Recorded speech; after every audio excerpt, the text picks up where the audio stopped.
Assalamualaikum warahmatullahi wabarakatuh.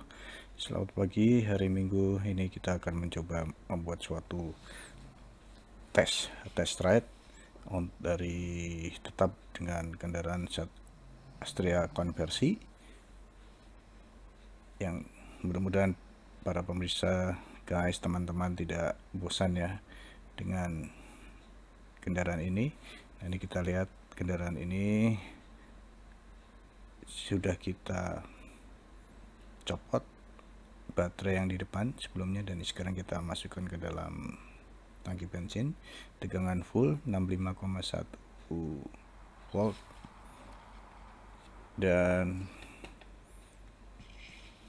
ini kita lihat sudah siap untuk melakukan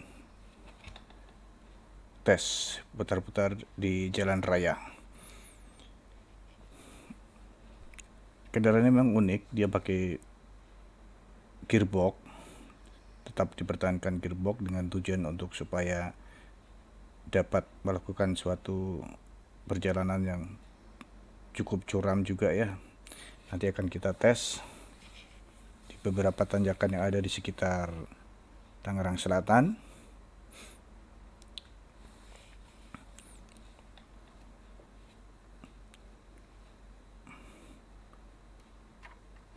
Kita melakukan sedikit persiapan di sini ya.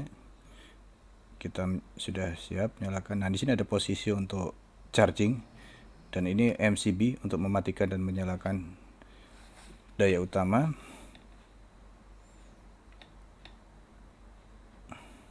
Kita tutup.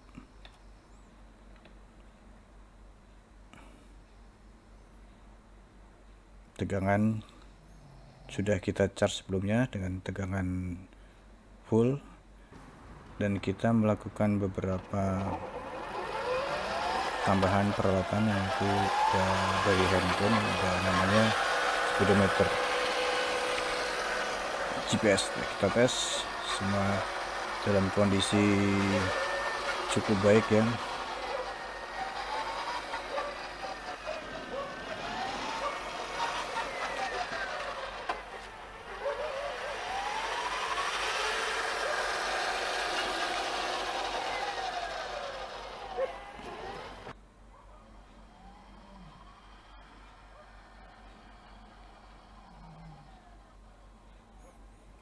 Perbedaannya dengan, nah ini kita pasang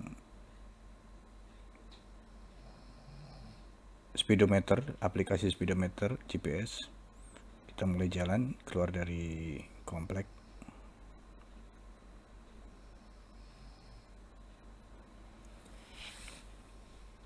Dari aplikasi GPS yang kita gunakan, kita akan mendapatkan base-nya ada Hyundai Kona melewati kita ya, Hyundai Kona elektrik. Nah, dari aplikasi speedometer ini kita akan dapatkan altitude, kemudian juga kita akan dapatkan kecepatan, kemudian jarak tempuh yang dilalui dalam perjalanan ini. Seperti ini tampilannya. Ini adalah kecepatan yang kita record tadi. Masih pagi, hari masih sekitar jam 6:30, jadi masih sepi ya. Kita record di sini kecepatan kita. Nah, pada hari ini bisa menempuh sekitar 40 km. Belum berani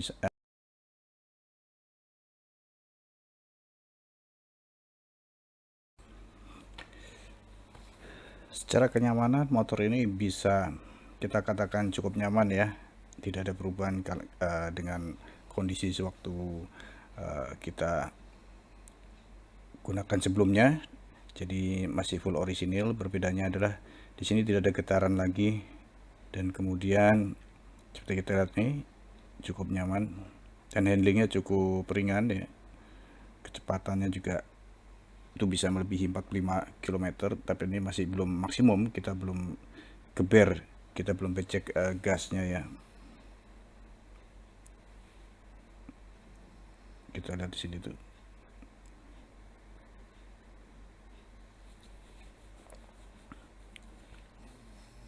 Secara overall untuk di jalan raya kelihatannya cukup puas ya, bisa cukup puas dari hasil konversi ini.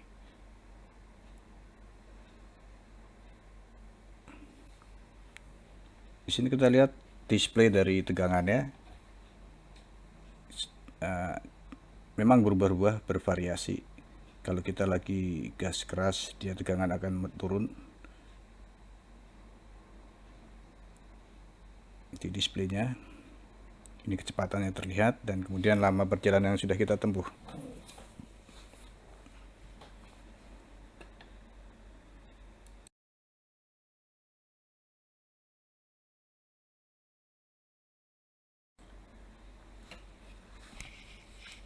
Banyak yang bertanya kenapa mesti pakai gearbox padahal ini mesin listrik, tapi setelah kita lihat, teman-teman cuma lihat ya di grafik kurva karakter dari mesin BLDC, mesin listrik BLDC ini, nanti bisa terlihat kenapa harus pakai gearbox. Dan di sini sensasi berkendaranya masih kita dapatkan, khususnya waktu bergantian gigi itu kita merasa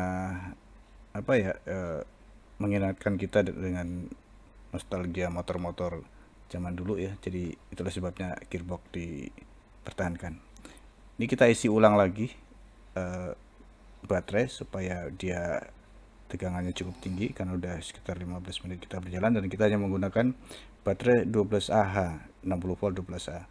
Nah, ini kenapa kita tambah meskipun masih bisa jarak yang lebih jauh lagi, karena di sini kelihatan torsinya jika tegangannya menurun, torsinya juga menurun ya.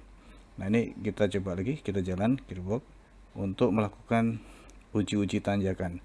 Kita coba cari tanjakan-tanjakan di sekitar area BSD Tangsel ini, tanjakan berapa derajat aja yang bisa kita peroleh.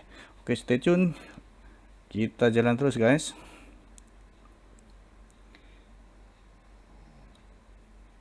Mungkin ada pertanyaan juga ya, dan memang lebih tepat dikatakan challenge dari teman-teman yang juga udah ikut mengkonversi kendaraan masing-masing atau yang menggunakan sepeda listrik atau motor listrik untuk mengetes, atau challenge untuk mengetes tanjakan 45% ya, 45% atau 45 derajat. Itu bisa kita dapatkan mungkin kalau di tanjakan-tanjakan yang ada di jembatan penyeberangan. Mungkin bisa kita tes itu, karena kita mencari di sini, kita cari tanjakan yang cukup curam belum ada. Nah, kita style dulu nih, kita style dulu. Untuk tanjakan kita menggunakan fitur bisa menggunakan fitur inklinasi ya, atau altitude, jadi kecepatan dan altitude. Nah, ini kita cari tanjakan yang ada dekat sini, kita berputar. Nah, di sini ada tanjakan guys, ada tanjakan tapi hanya 10-15% kelihatannya. Coba kita tes. Ya, alhamdulillah nggak ada masalah nih, masih tetap enteng ya. Berat saya 65 kg, kendaraannya sekitar, bisa dikatakan sekitar 75 kg. Ini tidak ada masalah. Tidak ada masalah, speed juga bisa tetap kencang. Ini turunan, sekarang turunan. Dan kita cari lagi tanjakan yang lebih panjang lagi. Nah, ini ada guys, tanjakan yang lebih panjang lagi hingga ke atas sana, itu sekitar 10-15 derajat, juga tidak ada masalah. Kecepatan tidak berubah, torsi tidak berubah, cukup nyaman. Ini mungkin karena gearboxnya juga ya, kita bisa merubah-rubah juga kecepatan dengan gearbox. Nah, ini sensasi tanjakannya itu enak gitu aja. Jadi kelihatannya belum bisa meninggalkan electronic speed ya. Misalnya kita di motor listrik yang model baru, speed itu ada pilihan mode speed 1, 2, 3 ya. 3 itu untuk sport. Tapi di sini kita menggunakan gearbox. Dan perpindahannya itu terasa gitu, ada suara cetek gitu tuh. Mengingatkan kita pada motor-motor zaman dulu. Nah, ini ada masjid yang sedang dibangun nih, bukan masjid nih, Islamic Center nih di BSD Tangsel dekat Pasar Modern. Nah, ini kita di Pasar Modern BSD. Sudah cukup lama ya. Nah, kita jalan ini sudah sekitar lebih dari 15 menit. Jarak yang sudah ditempuh ya sekitar 12 kilometeran ya, dengan baterai 12Ah. Ini tanjakan yang tadi, kita sisi lain kita lihat tanjakannya juga tanjakan sebelum 15 derajat juga tidak ada masalah. Sudah berkali-kali kita coba di tanjakan belum ada masalah. Next time saksikan video yang berikutnya ya. Next time mungkin akan saya coba untuk tanjakan 45 derajat, akan kami cari di mana yang ada tanjakan 45 derajat. Mungkin teman-teman juga subscriber bisa saling memberikan informasi lewat YouTube ya, yang mempunyai kendaraan listrik, bagaimana pengalaman masing-masing di tanjakan gitu. Ya dengan ini saya cukup puas lah dengan hasil konversi ini. Untuk mengkonversi ini juga ada beberapa pertanyaan dari teman-teman, berapa sih biayanya? Nah, ini biayanya adalah sekitar untuk kitnya aja sekitar 12 sampai 12,5 juta ya, sekitar 12,5 juta belum termasuk sepeda motornya. Jadi kalau dihitung-hitung jatuh-jatuhnya bisa 20 juta nih untuk mengkonversi motor-motor bebek lama menjadi motor bebek listrik. Motor bebek listrik yang bertransmisi. Nah, itu uniknya di situ. Oke, guys, ini ada beberapa hasil. Udah sampai lagi di tempat tujuan, ada beberapa hasil dari screenshot ya, screenshot di HP seperti ini, guys. Nah, kita lihat hasil dari tesnya seperti ini. Kita lihat distance sudah tempuh sudah 12 km lebih. Profil speed kita bisa dapatkan lebih dari 40 km. Nah, oke, demikian video kali ini. Jangan lupa like, comment, dan subscribe ya. Wassalamualaikum warahmatullahi wabarakatuh.